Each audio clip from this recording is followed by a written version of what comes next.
I'm squeezed into my little hallway here because this is where the main electrics are for the house. So above my head, above the door here, we've got the consumer unit and the electricity meter. This video, we're going to be talking about how we got onto the tariff we wanted with Octopus, even though they told us we couldn't have a smart meter, and what we've done with the electrics generally. When we arrived in the house, the electrics were, let's just say, a little bit archaic. So above here, we had two electricity meters, the old-fashioned ones with the wheels that go round. There was all sorts of different fuse boxes and circuit breakers and things that had been added onto over time. All very old, the type of fuse boxes that have actual fuse wire in them. And also there's the Venner time switch, which is quite a collector's item apparently. And this controlled the off-peak. We were on economy 10, which meant we had overnight cheaper electricity, and then we had a few extra hours during the day. And we were with Shell Energy when we moved in at the end of 2022. So obviously this sort of thing is not something we wanted to keep. And having the EV, we wanted to be with Octopus specifically. You'll know why, because you'll have seen all the videos about Octopus tariffs. And of course, we wanted to have a smart meter. Can't do anything without a smart meter with Octopus, and it's really important that we got a smart meter. So initially, Stephen called Octopus and said, we want to change over to you. No, in fact, we did that first. We changed over to Octopus anyway. Before we'd even started, we thought, we know Shell can't do anything for us. We're going to go over to Octopus. It's ironic, really, that since then, Octopus have taken over Shell customers, I believe. Any case, we got over to Octopus, we moved on to Octopus, and we moved on to a similar tariff that we were on with Shell. And then we called up, Stephen called them up and said, we want a smart meter. Can we have a smart meter, please? And the response of the person at the call centre was, what's your postcode? And we told them the postcode, and they said, I'm sorry, there's no coverage in your area for smart meters. You cannot have a smart meter, which was, to say the least, very, very disappointing. The whole point of moving is to go environmentally friendly, get solar diverters and all kinds of stuff, and batteries, and a smart meter is really key to that plan. So we did a little bit of research, and we found out that although they claim they use their own company to do the data collecting over the airwaves, in the north of England they have a dedicated RF system, but in the south of England turns out they use O2, at least they did, but we'll come to that later. So they use O2, so we got an O2 SIM in a phone, we walked around and we sort of worked out whether there was like a sniff of signal that we could use for the smart meter. And we found that certainly down by the garage there's quite a big signal.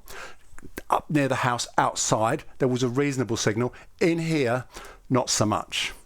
Okay, so we thought, okay, well, there's going to be a way round this. We need to talk to someone who knows a bit more about things. So Octopus, I have to say, brilliant. With very little difficulty, Stephen managed to talk to someone, an engineer, and we said, look, we need a smart meter. We're prepared to take the risk, but we think that we can, with some kind of what do you call it? So some kind of signal booster or something like that, or an extra aerial outside, we probably can get enough of a sniff of O2 to use the smart meter. So any case, long story short, they said, yes, we'll put the smart meter in. If we've got no signal, it'll just act as a regular meter. If we can get the signal working, act as a smart meter. And we made sure that the meter here, which you can see is installed now, so we've got it, has got the extra module, which has got an external aerial feed. So they don't all have that, but we were like keen to make sure that we had that external aerial feed so we could maybe put an aerial outside.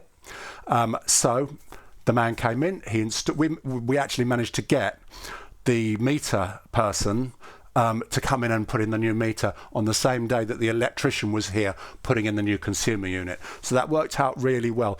I have to say, the person that did the meter didn't take quite as much care about the look of it than our electrician did, unfortunately. So this is all a bit ugly, and we're going to probably box this in or something, any case.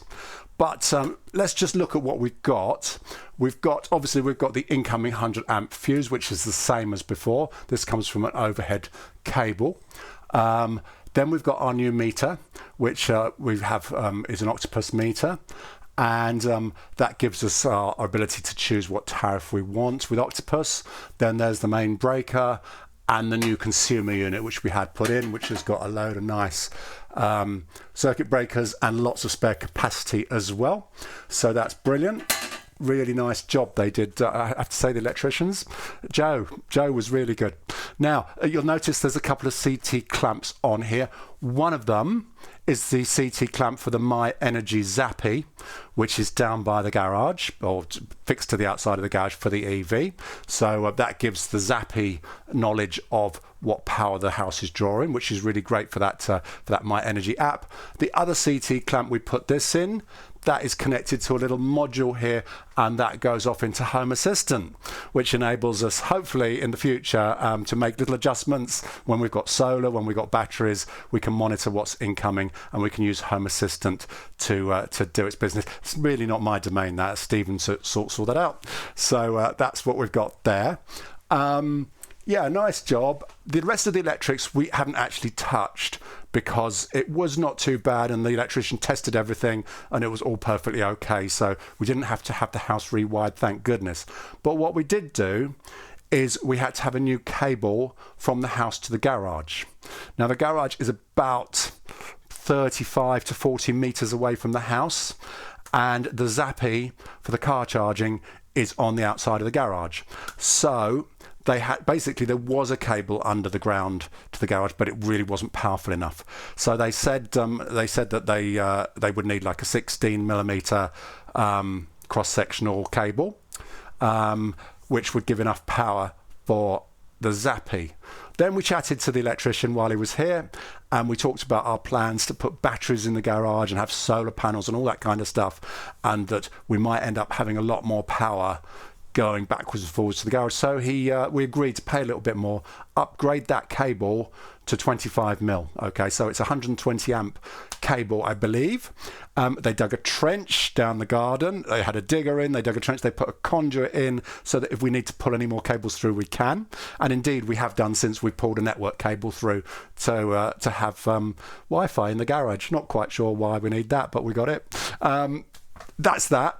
Also, they put in another Ethernet cable to connect the CT clamp into the Zappy, so that's all wired in. So let's go back to the plans, the tariffs with Octopus, and what we decided to go for. So having got the meter in, you'll see there's a internal aerial here. This is the aerial by the door frame. And what we've done is we've found straight away that there is enough signal on O2, and the meter is quite happy. So we got the smart meter working, and Octopus are happy and we're happy, and we didn't need to put this outside. Okay, but we could have done it if we'd have needed to, and we could have probably found a way of some kind of booster from somewhere else. Just on the side of this, we should say that there were some reports recently that the company that delivers the data for the National Grid for smart meters is changing from O2 to Vodafone. That's going to be interesting. We'll see if that happens. I don't know if they will be completely going over to a different signal or whether they're just managing what they're doing at the moment, but we'll find out. Hopefully we've got Vodafone signal anyway down, because that's what the Kia uses. The EV uses Vodafone to connect to their servers, and that seems to work okay, so we know there is signal in the area. So any case, going back to the tariffs and what we decided to get, knowing that this aerial works, we decided initially that we're going to go onto Intelligent Octopus. That's what we're on now. Intelligent Octopus is only for people who have EVs. We've got the Kia Niro, which is amazing, and we wanted to be on the Intelligent Octopus tariff. Now, in order to give you that tariff, you have to have an EV that is on their list of cars that they can control. So basically, you tell them when you want it to be charged by, and they send signals to the car to say charge, stop charging, and they can control that according to when the grid has more power available. And it works with the Kia, or at least it was just about getting to work with the Kia, but not with the Zappy. So we use that system. Now the Kia, as I said, is connected via Vodafone, and it's not a great signal. So we were finding that we were putting the car onto charge, and it was taking a while before the information got back to the Octopus servers to decide when to, and then they create a little program for you. So it didn't really work brilliantly, but it was okay. And it did mean that we did manage to get onto this Intelligent Octopus tariff, which meant the, I can't remember, the daytime rate is about 30 something p a kilowatt. But the night rate and the rate for charging the car anytime that you're charging the car that they're controlling it is 7.5p. And of course, that's hugely advantageous, paying 7.5p a kilowatt instead of like 30p. So that's great because we've got storage heater and we've got the hot water stuff which can all be heated overnight as well. So yeah, so we're on Intelligent Octopus. They have just started doing beta testing with the Zappi from MyEnergy, which means we won't have to have it controlling the car directly, but we can have it controlling the Zappi. And I have to say, literally just within the last couple of weeks, we've got onto the beta program. So we're testing out Octopus controlling the Zappi directly, and then the Zappi will decide when to give energy to the car to charge it up. The only downside at the moment that we've managed to work out is that it doesn't respect the limits on the Zappi of where you want the car to charge to. So if you want it to charge to 80%, basically this overrides that and it just keeps charging until it's full.